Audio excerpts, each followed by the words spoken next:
Hi, I'm Derek with Liminal. In this video, I'll show you the use case visualizer, part of our expanded market taxonomy released in July 2026. Alright, say your team is weighing whether to build, buy, or partner for a capability area on your roadmap. You want to know what buyers are prioritizing, which solutions satisfy those requirements, and where competitors are covering ground that you aren't. Let's say you have a product that already meets a customer identity use case, and you're looking to expand that existing product footprint into other use cases and verticals. In our Use Case Explorer, this use case catches your eye.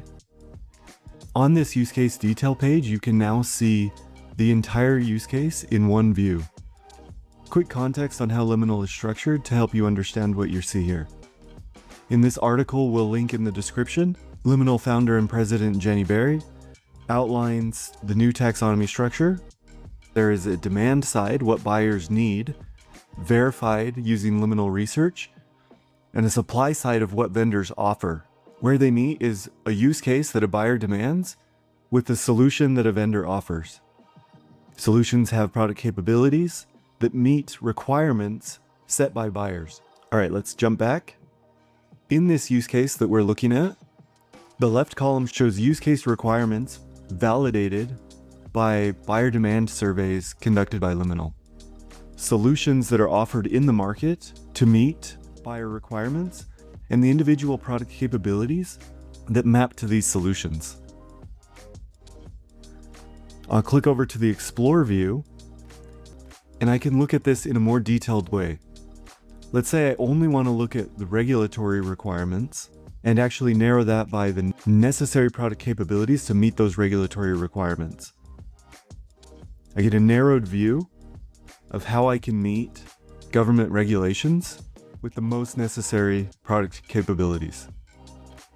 The graph traces the line from what buyers need to what products deliver. The value here is tracing a single thread. I'll click any one requirement, see which possible solutions meet that requirement in the market, and what are the capabilities of those solutions.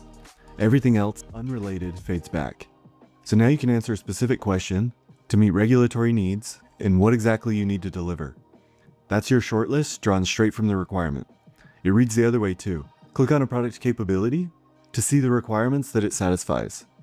You can hover over any node for more detail, like the requirement's full definition and what outcomes the buyers expect. Or what exactly would I need to build in order to claim this product capability? Let's look at it through the lens of my product. Click over to my product. I'll click on my product, ID verify.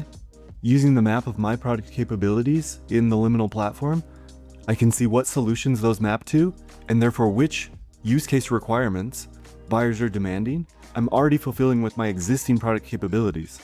I notice some coverage gaps here, so let me click to view a little more. I can see very quickly that I could fulfill a brand new use case with my existing product capabilities by adding relatively few additional necessary product capabilities.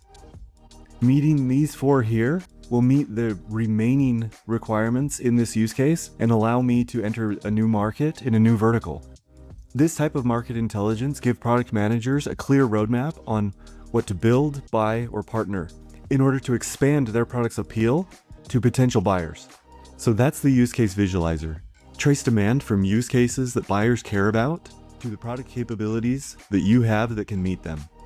Our expanded market taxonomy release has two other videos that build on this one. In another, we'll look at product competitors within this use case so we can get a sense of the competitive landscape. In another, we'll look at the Liminal landscape that shows solution segments and how they map over the whole market. So be sure to check out those videos as well.